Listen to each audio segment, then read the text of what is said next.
Pennsylvania, but on the west side of Pennsylvania. I'll be in Pittsburgh all week for the Caps and the Pittsburgh Penguins in games 3 and 4. This guy is in the city of brotherly love that was on display for sports fans everywhere over the last week as the NFL draft came to Philadelphia. He's been doing sports media so long that I was once a season ticket holder for the Eagles back in the Buddy Ryan era, and I watched him run around kicking field goals. He is with 94 WIP as well as Fox 29 television in Philadelphia. The man, the myth, the legend, one of my favorites to have on. Howard Eskin joins us. You can follow his journey, and almost 100,000 do now. We'll try to get him over the top at Howard Eskin on Twitter. Did they leave any beer in that city or any cheesesteaks or pretzels there, Howard? I mean, it looked like a hell of a scene, and I know it's not your scene, and it wasn't my scene either, to go up there and be a part of that, but it certainly looked like a lot of people had a lot of fun with it. It looked like it was beneficial to the city. Yeah, well, and here's what it really is. It's a television event where people can go out there and party. That's what it is, because if you're out there, you're partying. But if you're watching on TV, you see shots of the people once in a while, but you can have all the beer you want, but at $12 for a 16-ounce can, they'll sell those beers, or they'll never run out of beer at that thing inside where you had to go through security to get in there. So $12 a pop, you can have all you want. So I'm sure there was plenty there, and there's probably plenty left if you still want to pay $12 for a 16-ounce can of beer. French fries are $12. Yeah, it's nothing like American free enterprise, but it was a Philadelphia party. I do not think that there was, and the city will dispute it. People, and I'm sure people in Baltimore know about the Penn Relays, and people on the East Coast know about the Penn Relays. Well, that was going on as well, and that brings a significant amount of people to the city. So that was going on in the city as well. But it was a party, and I just didn't sense from the people from WIP, radio station I work, and they told me, and I was at the Eagles all weekend and watching it on TV, I just sensed that it was 80 to 90% Philadelphia people. So for Philadelphia and the people that wanted a party, it was great. But Philadelphia had hoped that they would get a lot of people from out of town. I mean, they're telling people that 200,000 people from out of town come in. They didn't come in.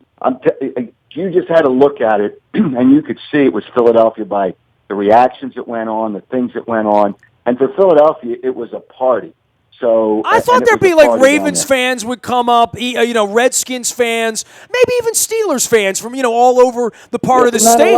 But, it felt like a destination, and I told people already, look, Brian Billick's our partner here on behalf of the Living Classrooms Foundation, and he and I have had an ongoing, debate about this because the Chicago thing, I haven't been out to Chicago, but I watched it in Grant Park. It's built for it. I went up to New York in 96 and sat in a ballroom where it was air conditioned on an 85-degree day, wondering what the hell I'm doing in the basement of Madison Square Garden all day Saturday and Sunday watching nothing, quite frankly, except drunk Jets fans jeer. And I think it's become more than that. And seeing it on television over the weekend, Howard, I mean, we kind of got screwed out of our parade event, right? When the Ravens won, the Orioles cost us that kickoff that would have been the Keith Urban concert and 200,000 people. We've never had that sort of thing. We had the Preakness, and we tried it with that goofy Grand Prix race we ran around my house that nobody came to. But at least in Philadelphia, Thursday and Friday, it really looked like something. It looked like, well, Dallas is going to get it next year. How did they get it, Howard? I mean, I know Jaworski's been credited in some degree, but,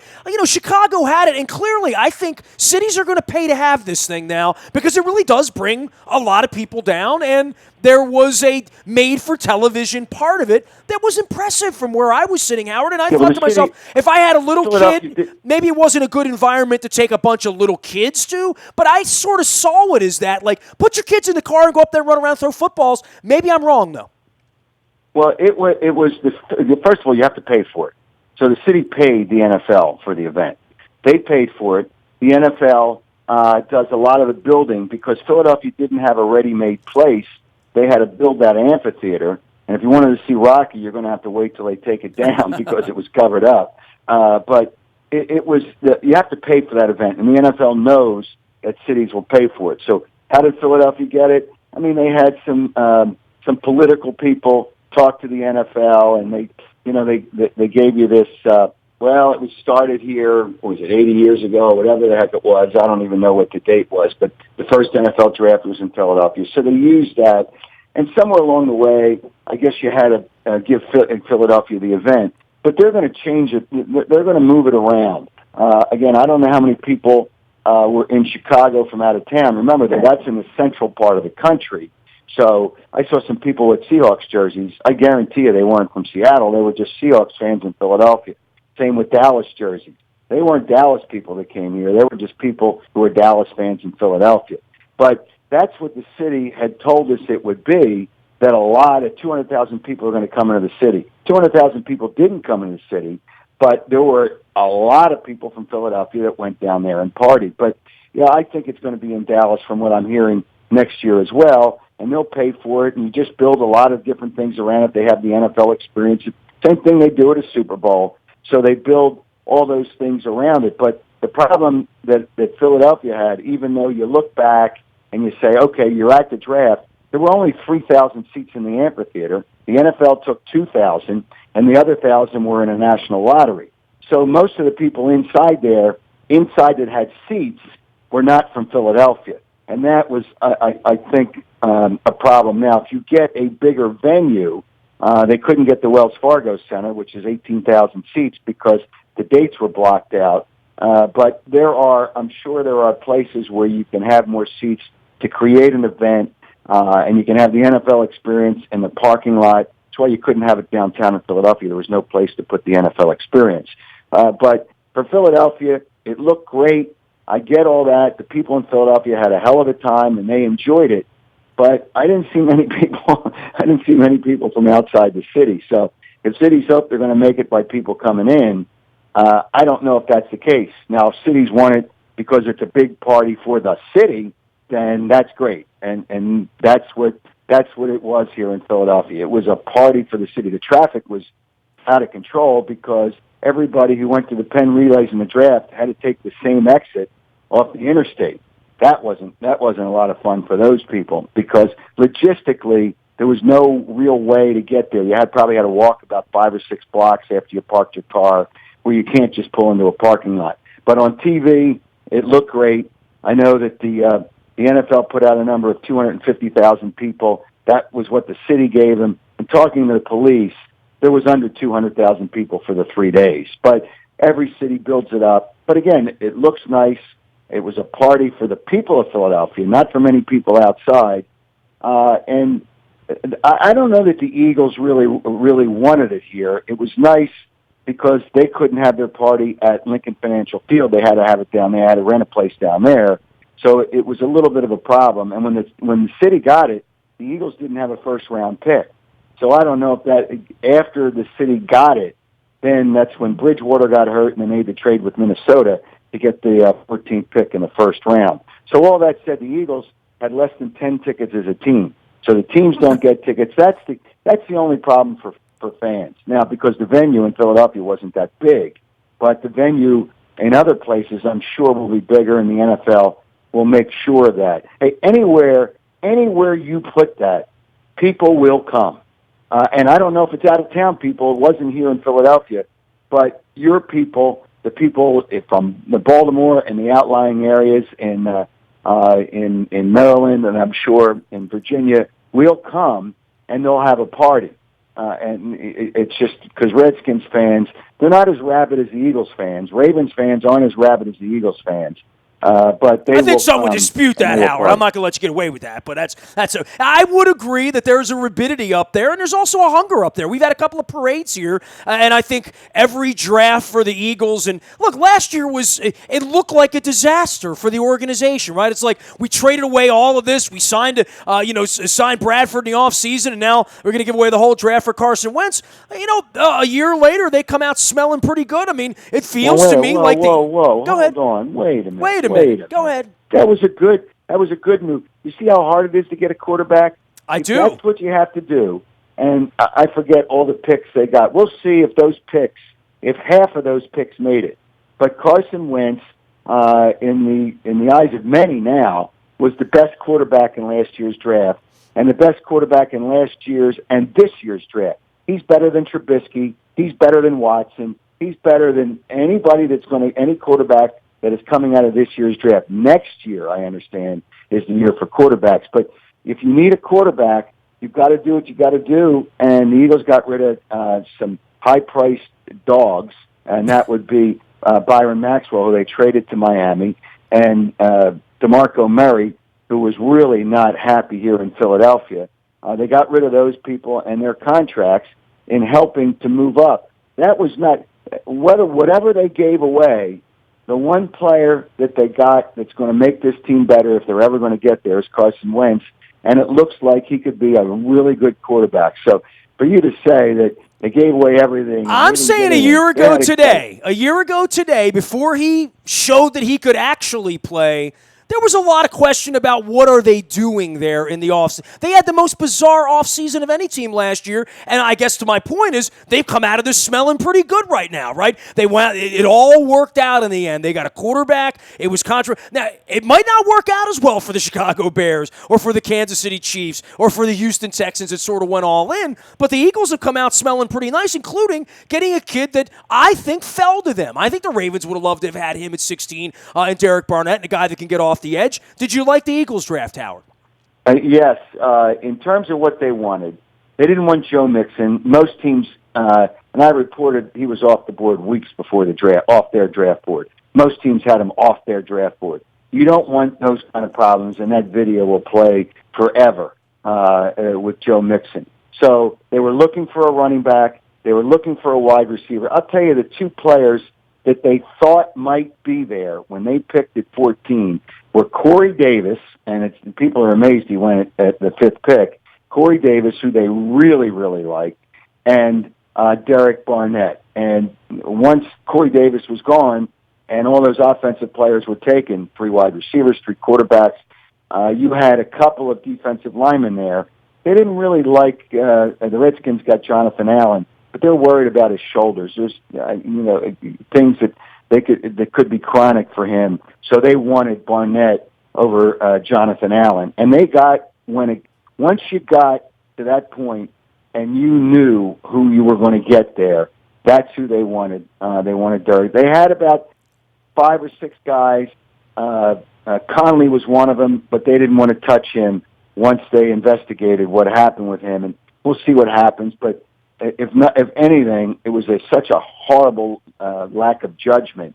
And the Raiders just shows you they got lucky with Derek Carr. They're stupid. They didn't even bother to check with the legal people over what happened. They had no idea about the police report, and I know that for a fact, about the police report.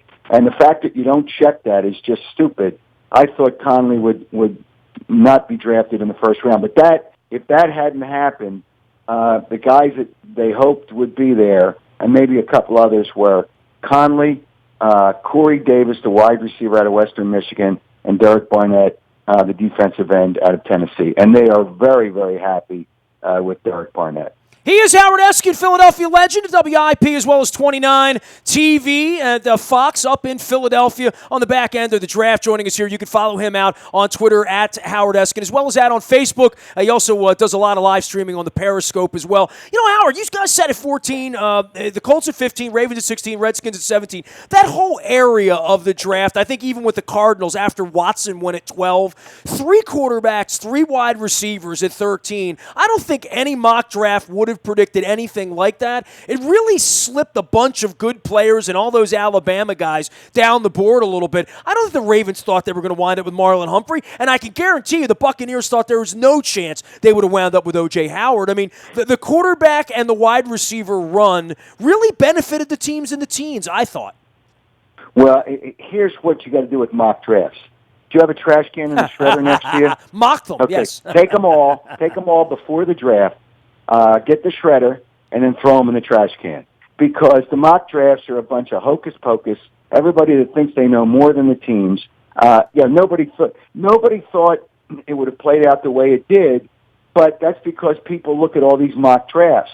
I don't think the teams thought there would be 3 quarterbacks. Obviously, they didn't think that Andy Reid would trade up to 10, but the Houston Texans were probably going to trade up to 12 if they had to get Mahomes, who, by the way, I've been told John Gruden thought was the best guy he had, best quarterback in his quarterback camp. The best upside is Patrick Mahomes. So Andy Reid went up there. I wouldn't be surprised if he talked to Gruden and asked him what he thought. But nobody would have expected 3 quarterbacks. And Mike Williams went in the top 10, and he started to slide. The Eagles didn't like him. If he got to 14, they didn't want him. They thought he was too slow. But there was a surprise there because everybody got Mike Williams happy. Mike Mayock had Jonathan Allen ranked second among players in the draft in what he put out. Regardless of what everybody else thinks they know, whether it's Mel Kiper, whether it's Todd McShay, whether it's Mike Mayock, the teams have the ability to do more to find out about a player, and that's the interviews. It's all the private interviews and the workouts, which all those other guys can go to the pro days, but they can't. They're not going to private workouts. So there's other things that come down. That's why I don't really pay attention to mock drafts. I look at them. I see names. I see guys that are good. I talked to Warren Sapp last week, and he doesn't like. He thinks Myles Garrett takes off too many plays. He would have not taken him at number 1. He's a defensive lineman who you think has some ability to look at a player and see something there. Regardless of that, everybody has opinions, but it comes down to the teams. And obviously the surprise with all the wide receivers and the quarterbacks taken in the top 12. Those were surprises by a lot of people, but surprises because we get so caught up in these mock drafts. In the reality, the quarterbacks always go too high based on the chances of them making it in the NFL, but you can't win in the NFL without a quarterback, so teams who need a quarterback really have to take a chance, unlike the Cleveland Browns, who don't do anything right. And I'm going to tell you right now, DeShone Kizer, they took him in the second round. Gruden liked him the least of all the quarterbacks in his quarterback camp. So we'll see what happens. But the quarterback is the toughest position to draft. But, it's all good. And then the free-for-all that goes on after the draft and the undrafted free agents. Corey Clemens is a running back out of Wisconsin that played high school ball and grew up outside of Philadelphia, New Jersey. I know the Ravens gave him a call after the draft, and they wanted to sign him.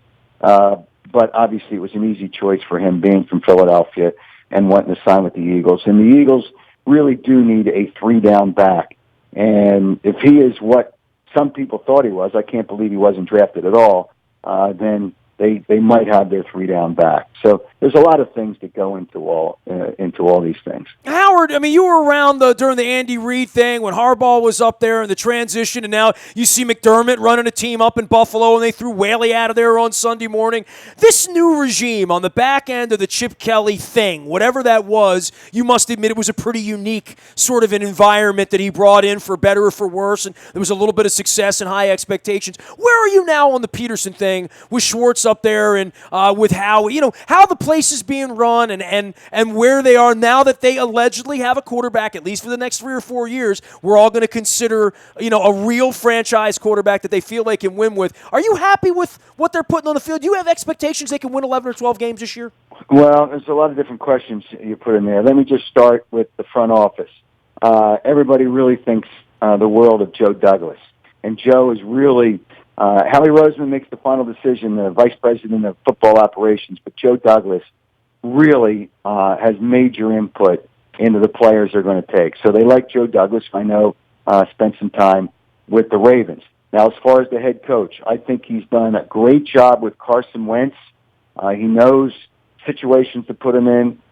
Chip Kelly had a lot of faults. I don't think he's a head coach in the NFL, and I still get along with Chip, but I just don't think he's a head coach in the NFL. But he tried to have the players run what he wanted to run, even if it didn't fit the players he had. Doug Peterson will run what fits the players that he has. So I think he's done a terrific job with Carson Wentz in play calling and development. And they got 3 guys that work with him that are all quarterbacks, and that would be Frank Reich and John DeFilippo, who's the quarterback coach who played quarterback in college. So there's a lot of people there.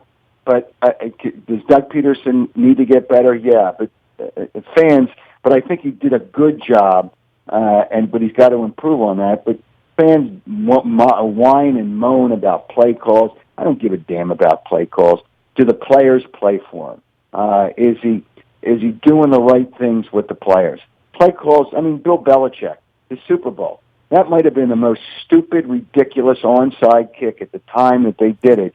He got so lucky that Kyle Shanahan went brain dead, and that Atlanta couldn't do anything in the second half. Otherwise, that would have been stupid because they should have gotten a field goal out of that. That was stupid. So Bill Belichick makes stupid mistakes too. Now, is he better? He's a better coach than Doug Peterson. I give you that. But people in town here love to judge a guy on certain play calls. Some of them are going to be good. Some of them aren't. Some decisions are going to be good. Some of them are not. But I think Doug Peterson has done a good job. But it's got to get better this year, and I think I know it's got to get better this year, and so does he. Well, and for all you fans up there, I mean, the Sixers and the Flyers and the Phillies aren't going to get it done. All hope is on the Eagles, and hey, we'll be following you, man. I'll be getting up there for some shows this summer, have some fun. It was good seeing you out in Phoenix at the owners' meetings as well. We'll be following along at Howard Eskin, as well as at Sports Radio 94 WIP, as well as Fox 29 TV. Howard, relax, man. It's springtime and summer, man. The Eagles can't lose for 5 months, man. Time to play a little golf. Go hit him straight out there, man. Great to have you on, Howard. Be well. All right, same here. You got it. Howard Eskin, one of my favorites from the city of brotherly love, where they're still cleaning up the mess from a long weekend of NFL draft. Might be the highlight of their year up there. We'll see. I can't kick the Eagles too much now that Schwartz is on the team there. And you mentioned Joe Douglas, one of my favorite dudes of all time. Got to catch up with him at the owners' meetings as well. Big Joe D, the Turk, running the Philadelphia Eagles. Who knew? And widely quoted in Purple Rain, too, as the man who discovered Joe Flacco. You can find me out in the Buy a Toyota Audio Vault 24 hours a day from anywhere in the world on your mobile device by downloading the TuneIn Radio app. We do come in crystal clear. I'm in Pittsburgh all week, the other side of Pennsylvania. I'll be there for games 3, 4, and 6 if the Capitals can get it that far. Obviously, an ugly, ugly start to the series for the Caps. We'll be monitoring that. Orioles off at Fenway Park, and, of course, the Wizards battling the Boston Celtics all week long. We have the Buy a Toyota Audio Vault there for you 24 hours a day from anywhere in the world. Download it, listen when you want, where you want, how you want. And of course, our morning newspaper delivers to your email inbox at 7 a.m. That's all brought to you by Planet Fitness and PlanetFitness.com. Don't forget our road trips now on sale, $100 off. $1 billion. No, just $100 off all the trips. London, Minneapolis, Green Bay, and Nashville. They're all on sale now. If you need some personal attention, just toss me an email. I'm out on Facebook, Twitter, LinkedIn, Snapchat, Instagram, streaming live on our Facebook as well as our YouTube WNSTV channel. We are WNST.net, AM 1570, and WNST Towson, Baltimore, and we never stop talking Baltimore sports.